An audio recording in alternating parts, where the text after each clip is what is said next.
Good afternoon, everyone. Thank you for joining us. Today is kind of an exciting day. We are very happy to have a very special announcement today, so I'm not going to waste any more time. I'm going to pass this right over to Dustin, Deputy Warden Inslow. Go ahead. Thank you very much. So first, I just want to update on the fire situation. The Long Lake wildfire is still being held at approximately 85 square kilometers. Uh, we've been very fortunate that there's been no new reports of any type of damage, and the crews continue to work on the fire, and they're using infrared scanners to look for really the individual hotspots so they can really tackle it on the ground. They have 3 helicopters, 4 planes, 5 pieces of heavy equipment, 7 water tankers. This includes 23 DNR individuals, 18 from Quebec, 20 from Parks Canada, and 5 from Prince Edward Island, plus various support staff. So now on to the exciting news. So effective tomorrow, September 20th, the last phase of the re-entry is scheduled starting at 9 a.m. This will take place on Morris Road only, so at that barricade. The evacuees, again, just like other prior re-entries, will be asked to provide an ID upon re-entry. So this will be broken up into various phases. We have phase 1 that starts at 9 a.m. and this is for civic addresses 4957 to 5535 West Dalhousie Road, as well as 1971 to 2708 Thorn Road, and all of Heartland Road, as well as Metacraft Road. That will start at 9 a.m. At 10 a.m., civic addresses at 47 to 265 Morris Road and 4527 to 4868 West Dalhousie Road will be part of that second intake. As you can imagine, this has taken a long time to get to. We've worked very hard. The Department of Natural Resources has spent a lot of time and a lot of effort to determine that it is now safe for the remaining residents to re-enter. While this is a positive step forward, the fire still remains active, and we need to continue to be cautious, just like we have been at the remainder of all the other re-entries. We're still asking people to maintain their 72-hour kits and still stay in a state of readiness in case this fire turns a different direction. At that time, be prepared for a possible evacuation. Now, with it being said, with the fire being currently held, which means that it would take a lot or unforeseen circumstances for that to happen. But like we've seen during the whole duration of this fire, things happen very quickly. So we're not completely out of the woods. However, we are allowing everyone to now return home. Now this is one step in the right direction.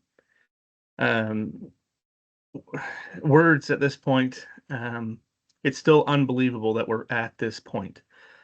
Just up to yesterday, it was still looking that this was not going to be a possibility. But last evening and then today, it was assessed that it is now safe to do so. So we have the very great pleasure to say that we're going home. It's been a long time coming. Now, we do realize that it's going to look a lot different. So the people that are returning home tomorrow are going to see the real effects of this fire. I want to say that our hearts at the municipality are with you during this time. It's going to be challenging, it's going to be difficult, but fortunately, up to this point, we were able to arrange site visits for the individuals that live in these areas. So it's not the first time seeing it. However, going home for reentry is different than spending a half an hour or 15 minutes on your property. This is when realization really sinks in. It is not the same area that you left. It looks different. And we are going to continue to support you during this time and continue with all the resources that we have available, whether that's through Salvation Army, through other mental health services, or any other services that we can think of. Um, yeah, it's it's it's exciting news, and just happy that we can make this announcement. Um, Today, municipal council met and we renewed the state of local emergency. And this means that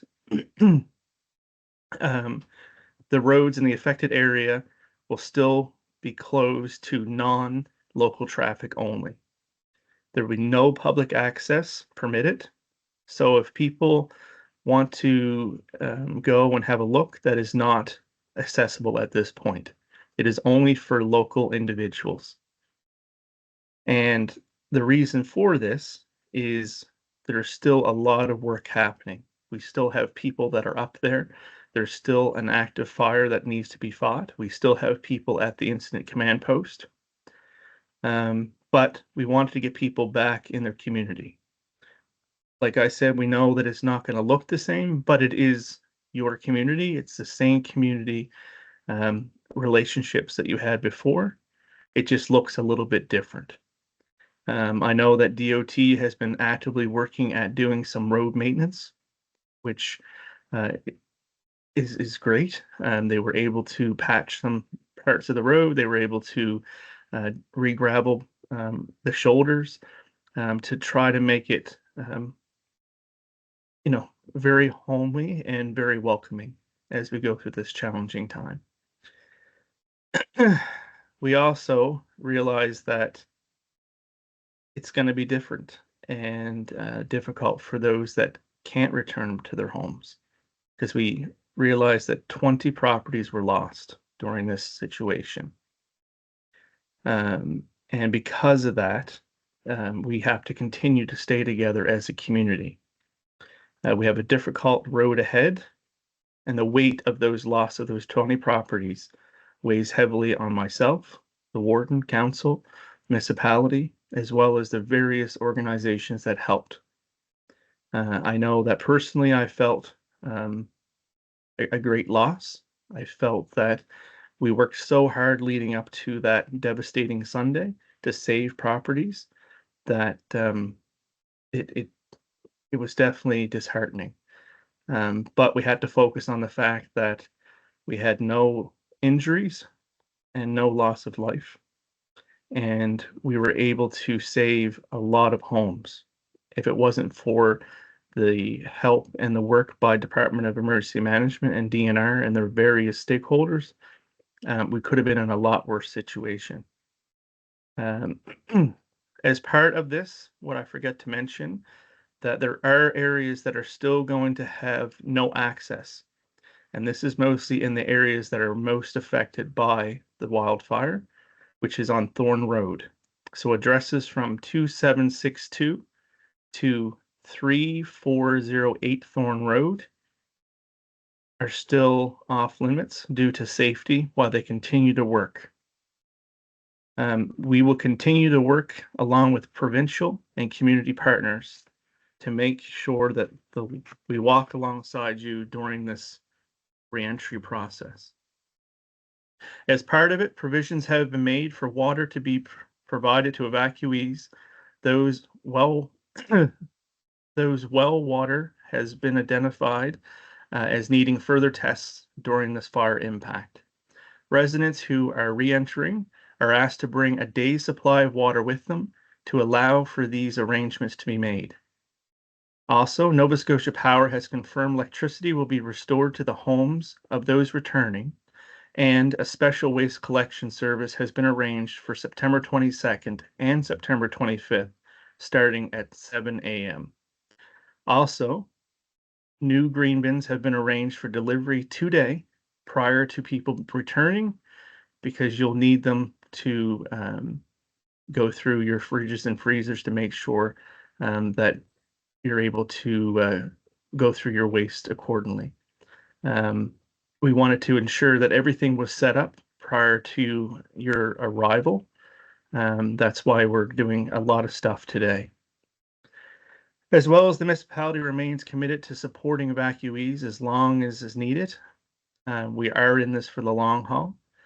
For questions or support, we are going to continue with our public information line at 1-833-806-1515. I also want to extend our deepest gratitude to the firefighters, the first responders, the volunteers from across Canada, as well as our own community members whose courage, dedication, and compassion have brought us to this moment. Together, we will move forward one step at a time. That is all I really have. It's extremely good news, and we were trying to push out as much as possible. It's hard to believe that we've made it to this day. It's been a long 5 weeks, and I do want to also thank the people that are on this call. The media has been nothing but phenomenal during this whole process at helping us get the positive word out and the correct information out. I know that for the past 5 weeks, we've been all dealing with false information or people taking advantage of this situation and posting wrong information, whether it's for personal gain or to cause panic of some sort. We really appreciate all of the community that has stepped together to help, and the media that's been able to put this information truthfully out and help us spread the positivity of this. And I'm sure we'll continue to work on this together. And we have many steps ahead. This was really the first milestone of many to come. I truly appreciate it, and I'm super grateful that on a Friday afternoon we can make this announcement that people can go home. And that's all I have to really say. Thank you, Deputy Warden. I see, Jason, you have your hand up. Would you like to ask a question? I'd love to. It's Jason Malloy from the Annapolis Valley Register. Dustin, you mentioned that this time yesterday, this didn't look like it was going to be a possibility. Can you tell us when the municipality found out, how, and what was the reaction in that room when that information was shared with the municipal officials? Well, I don't want to say like it was the same as winning the lottery, because we're in a challenging situation. But it was ecstatic. I know personally, I felt like it wasn't true. We've been going through this all together, and we're on day 36 or 37. And when I got the news that we were looking at this but waiting for official confirmation this morning, I was ecstatic. I was so happy. I was thinking of all the good that this is going to bring and some part of normalcy. However, then it turned to a bit of sadness in the people that lost their homes, because we're celebrating the fact that people can go home, but we also still have people that have no home to go to. So then mine shifted to remorse of, okay, what is our new focus, which is maintaining a working relationship with DNR to continue this fight, because we're going to be in this for a while, to fight this fire, but also to continue to be there for the community members that are returning home, and to continue to work to advocate and support the people that have lost their homes. It's difficult, but it's a very extremely exciting day. And I feel that we have truly adapted and overcome. I know that that's really been a bit of a pun word around the office or slogan, but this just truly says that we have adapted and we will overcome. We will face the challenges of every day and move forward together to make sure that the next day brings something better. So, yeah, we're riding on a bit of a high right now. And when did you find out for sure that this was going to be the announcement this afternoon? Officially, it would have been mid-morning, something like that. As you can imagine, it takes a while to do the planning. There's a lot of planning, and you're always in a state of readiness. We always have multiple plan A, B, C, D, E, F, G. Of if we were to get a call that it's safe, um, you know, we want to do it. And then once the decision is finally agreed upon, um, then there's still a lot of work and logistics that could happen. But at the same time, the municipality did not want to be the person that held anything up. So we needed to continue to work through to announce today and set for tomorrow. We didn't want anyone to stay out of their homes any longer than need be. And how many civic addresses are going back? Being able to 84. return? 84. Okay. 84 dresses. Any idea if that might be the largest number all at one time during the reentries? No. So the largest number, of course, is when the residents of Swicker Lake Okay. and Trout Lake. But that seems like that's been almost a year ago in the thing. But it's What interesting the fact that we've been able to let people go home for the past 4 or 3 weeks every week. It just shows the amount of dedication that the people on the ground have put in to make this happen. You may have just answered what I was just going to ask you. Just earlier this week, you anticipated it was going to be smaller numbers as we move forward. What does it tell you about what has happened in the past 3 or 4 days to enable everybody to return home that is still evacuated? Yeah, so it was a bit of a shock for all of us when this came through because we were planning for smaller numbers. This goes back to my comment of plan A, B, C, D, E, F, G. We a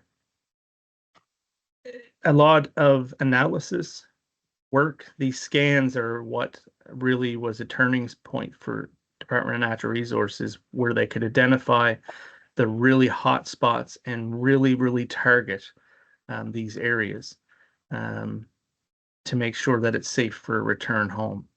And there is some risk, with this.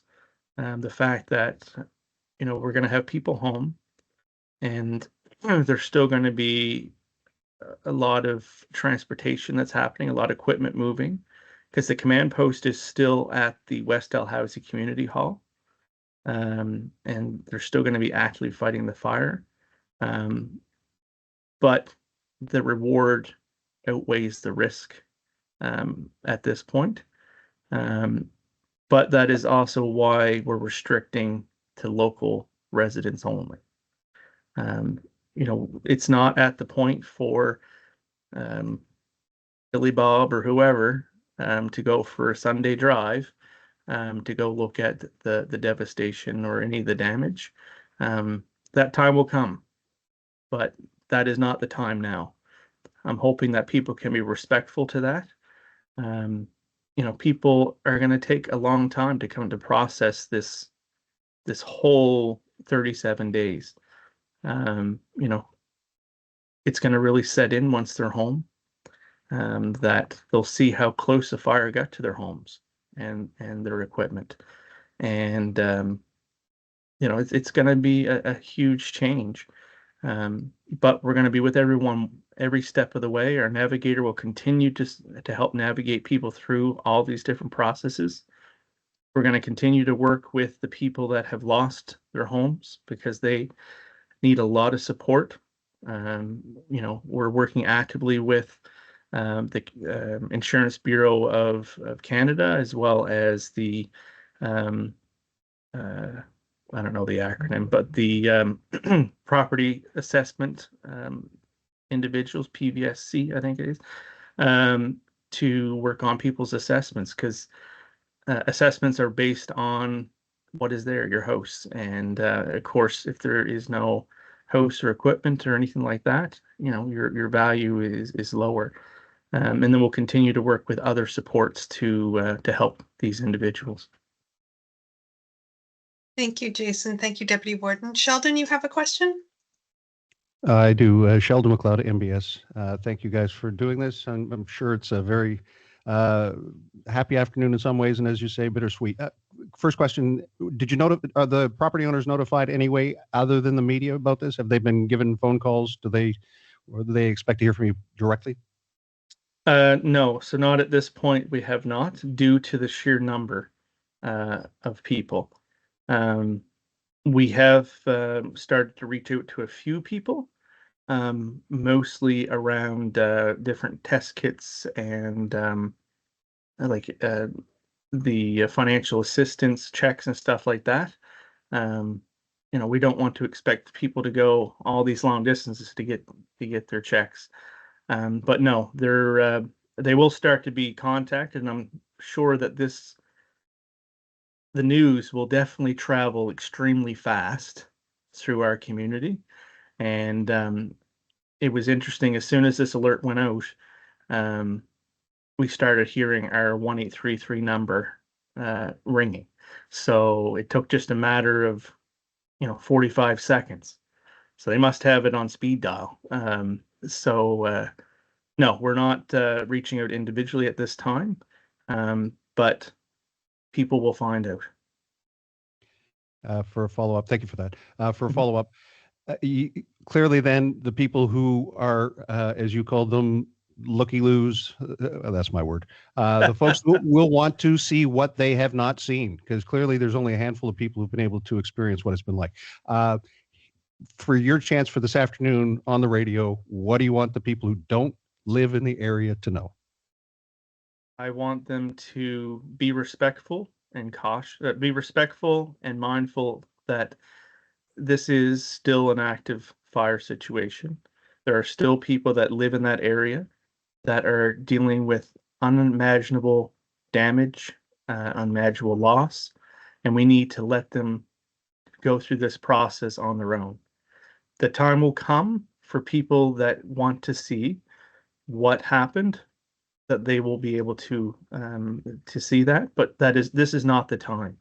This is the time to focus on the people that live in that community, and we need to be respectful of that.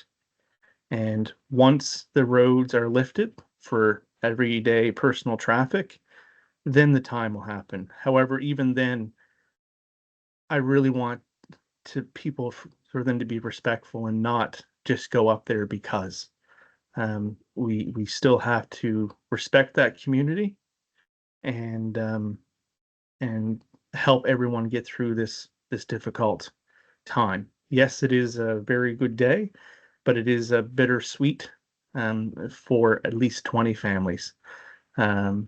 So that's what hopefully the message goes across, that we need to together be respectful of what these families are going through. Thank you for that. And hey, Jason, thanks. Big fan of your work. Great writing. Thank you.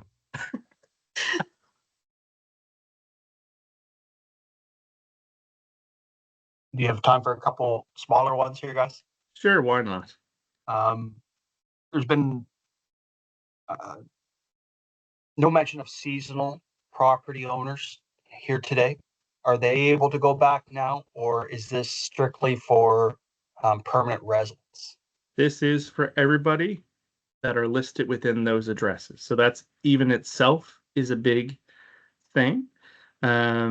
We were advocating up to this point. We were working with Department of Natural Resources to expand our last reentry to add seasonal people, seasonal residents. That way that they could access their properties to clean out and clean up and winterize their properties, to also take advantage of the special garbage collection.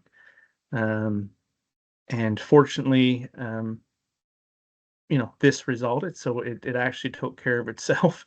But no, so this is to let everyone that owns property within that area, within the areas that are listed on the press release, except for a good portion of Thorn Road, to be able to return to their properties. There's no restriction on primary or secondary owners. Oh, I appreciate that.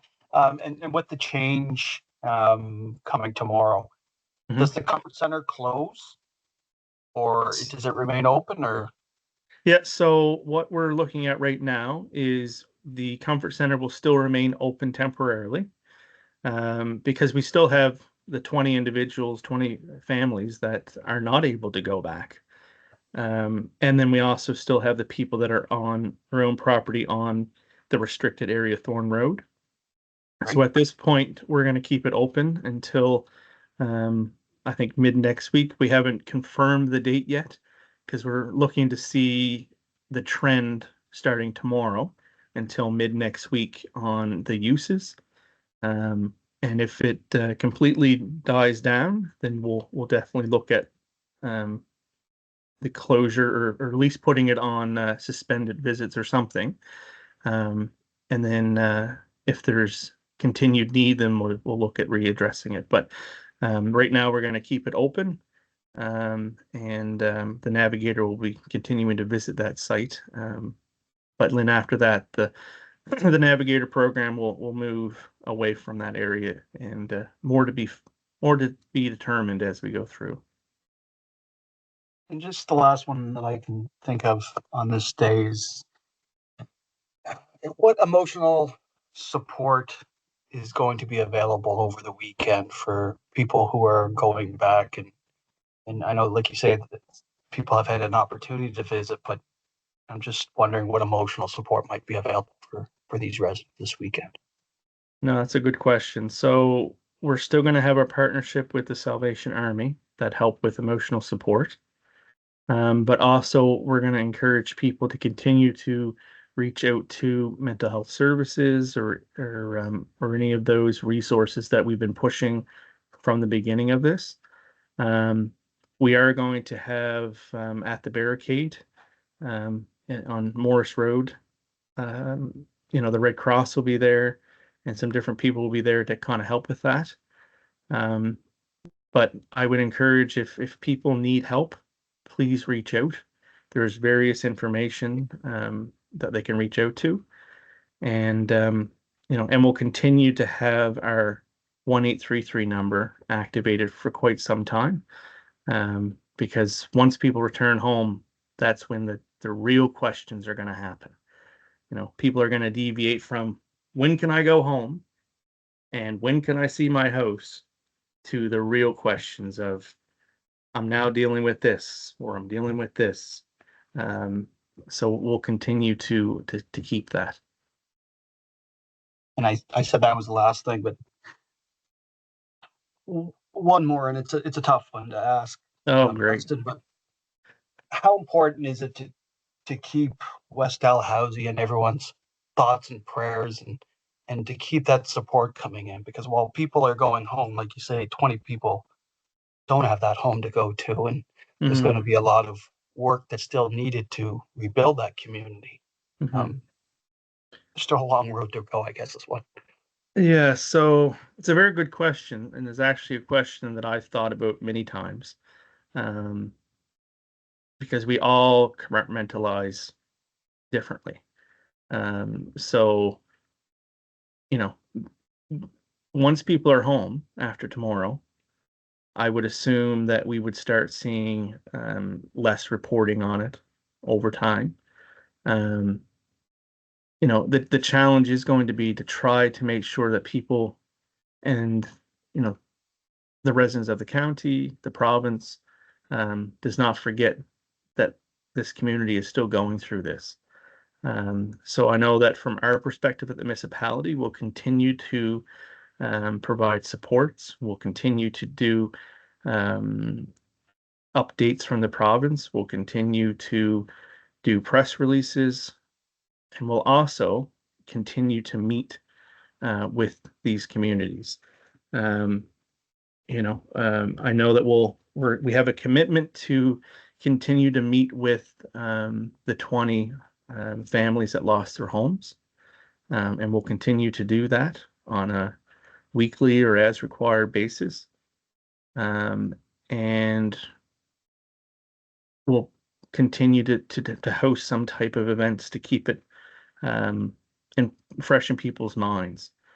But it's a difficult thing once it's out of the front page news. And I know that when this goes through the community, that we're opening things up for people to return home tomorrow. The assumption is going to automatically be fire's out, all good, let us back in the woods,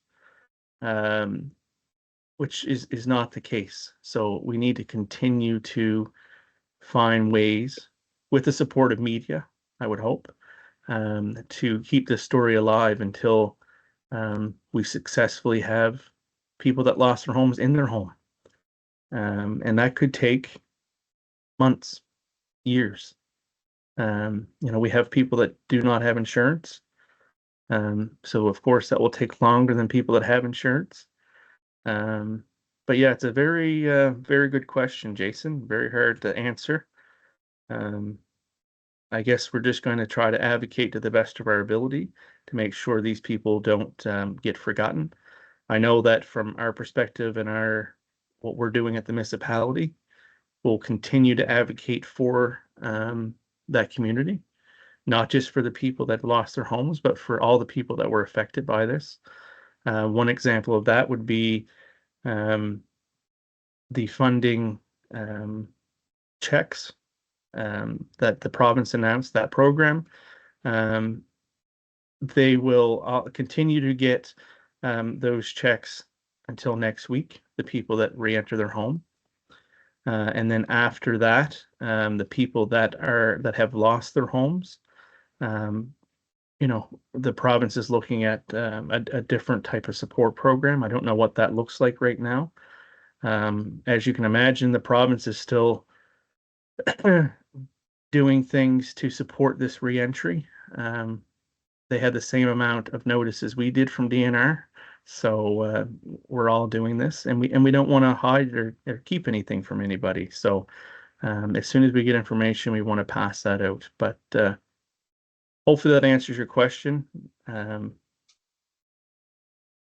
would hope anyway. It certainly does. I think Okay. it's important for us all to remember that it's an important day today, but like you said, Yeah. the fire is not out, and we're still weeks, months away from everyone being able to return to their new home. No, exactly. And I do want to take this time, and I know Nadine's probably like, okay, you got to get off here, but I do want to take this time because we have noticed that over the past 5 weeks that people are logging in to watch these YouTube press conferences. So I just really want to take this time to thank all the people that helped out with this fire, whether it was the Department of Natural Resources, Department of Emergency Management, other Nova Scotia Guard, the local fire departments from not just Annapolis County, from across Canada, and firefighters from all types of federal and provincial organizations, as well as all of our municipal employees. A lot of times they get forgotten in this circle of movement, which they really shouldn't. I have a lot of respect for the people we have at this municipality. We've all come together as one team to fight this astronomical situation. We've more than proved ourselves during this time, where we've turned into a bit of an envy of how to handle this situation. We took the time to research, to advocate for our people, to work with the various stakeholders to make sure that people that live in that area or affected by that area are getting the supports, whether that's mental health, whether that's supports from Salvation Army, funding. We come together to do this. At the same time, the municipality had to work to keep normal operations flowing. We had people that really haven't taken a break in 37 days. Even if you did have 1 day off or 2 days off, your mind is still in this. So you don't get a break. So I just want to take that time. I know that we usually don't acknowledge our municipal employees, but I have to say, bravo Zulu to helping us get to this point. A lot of people put a lot of, in some capacities, blood, sweat, and tears into this. And myself and the warden and the council are extremely thankful for everything that you've done. As well as I want to thank all of the community volunteers, not just the members from the West Dalhousie Community Hall, but everyone within the Annapolis County that helped volunteer and across Nova Scotia, whether that was with the Nova Scotia Guard, whether that was with Lions clubs, or even the people that were running fundraisers to raise money to help support these people. I truly thank you for everything you've done. And then also I want to thank 14 Wing as well. I know that they do not get the noticement of supporting this because people didn't see troops on the ground. However, 14 Wing has been extremely supportive of this. We've housed people there, they've fed people, they've repaired airplanes, they've fueled planes, they've went above and beyond on a very active base that is focusing on protecting Canada. So the fact that they took the time and willingly took the time into support is truly thankful. Also, there's various other private organizations that were contracted by Department of Natural Resources that didn't have to say yes when Department of Natural Resources or Department of Emergency Management stood up and asked for contracts.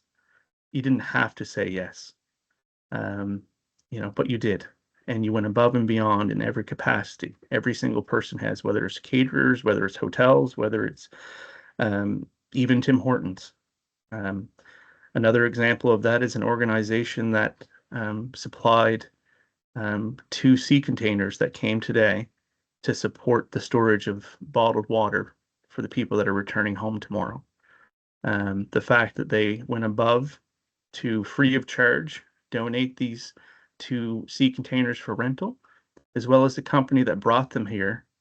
They made 2 trips from the South Shore to here free of charge. This just shows the amount of pride we have within our province and country, especially in a world that seems to be completely unknown from hour to hour.